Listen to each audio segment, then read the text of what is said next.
Lesson 3 in Unit 3 addresses horizontal alignment creation and specifically introduces the concept of alignments and discusses alignments in the context of a subdivision design. Typically, your alignments and subdivision designs are going to be simpler geometry than full highway designs. They are oftentimes created by offsetting right-of-way or parcel fabric. In lesson 1, exercise 1, we'll discuss the creation of the alignment, and then in exercise 2 we'll discuss the labeling of the alignments. So in subdivision alignments, we're usually creating alignments from objects and using polylines or lines and arcs to create these alignment objects.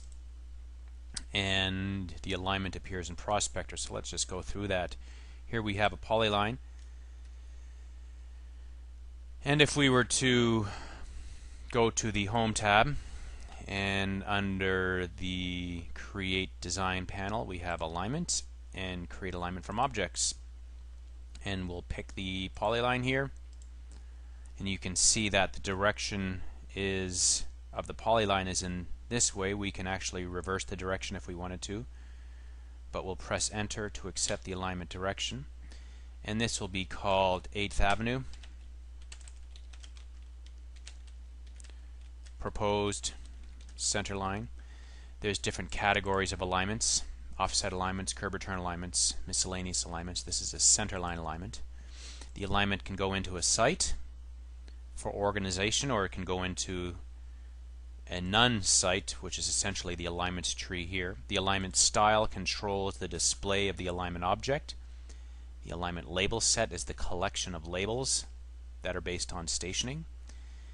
We won't add curves between tangents, and we will erase the existing polyline. If I click OK, there's my alignment object.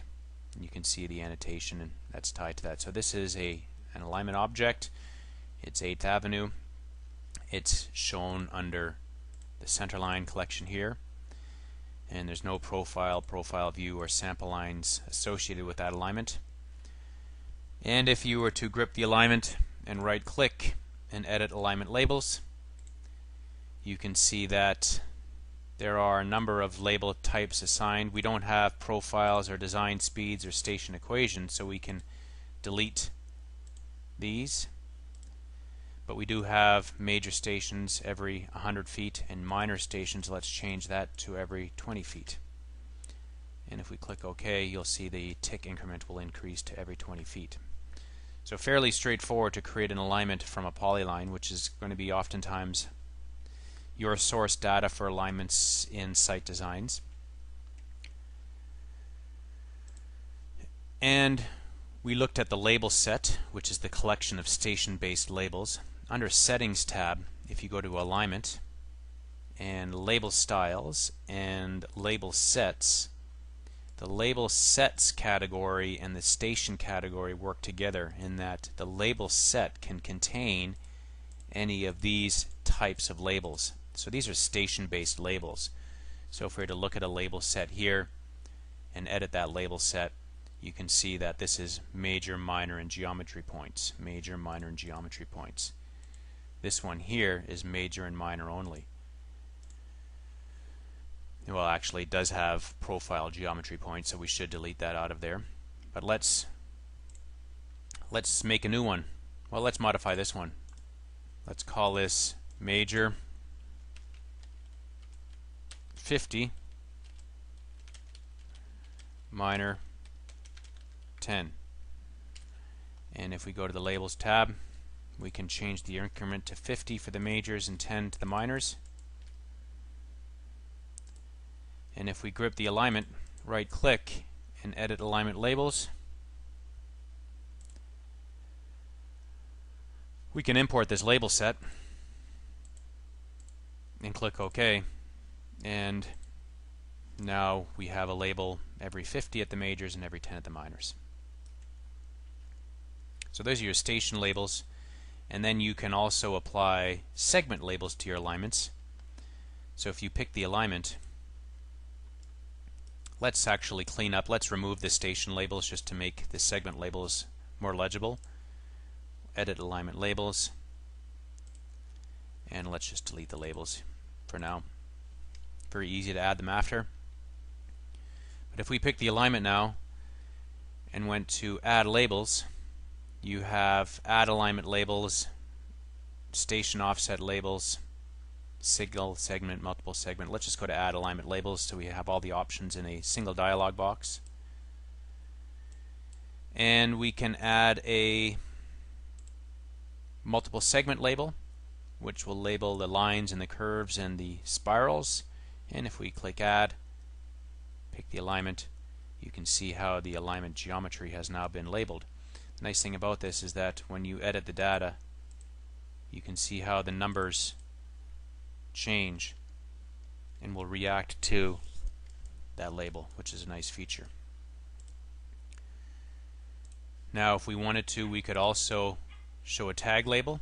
So if we go to the Add Labels menu, and well, let's pick the alignment here again, and if we went to Add Alignment Labels, we can go to Multiple Segment, and notice that there's no line label styles for tags in here. In fact, we can confirm that in Toolspace under Settings. And if we went to the under Add Labels or Add Tables, you can add a segmental table which will create all the data in one table, whether it's lines, arcs, or spirals, and the table style. And then the idea is that there are no tags selected, so if we did this option here and then just we're doing the wrong command here. If we pick the alignment first and then go to Add Tables, we can add a segmental table and choose the table style, and then we have the alignment. And what will happen is that the existing labels will be converted to tag labels. So if I click OK now, you'll see how they have now been converted to tag labels, and we can pick a location for the alignment table in the drawing, and these tags will update when you modify. The tag labels will update in this table when you modify the alignment geometry. So a number of ways to label alignments.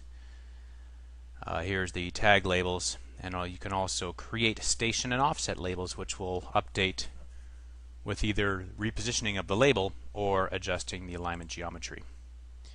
So that concludes the second lesson, which is creating alignments in the Land Development Unit for the Civil 3D 2010 education curriculum.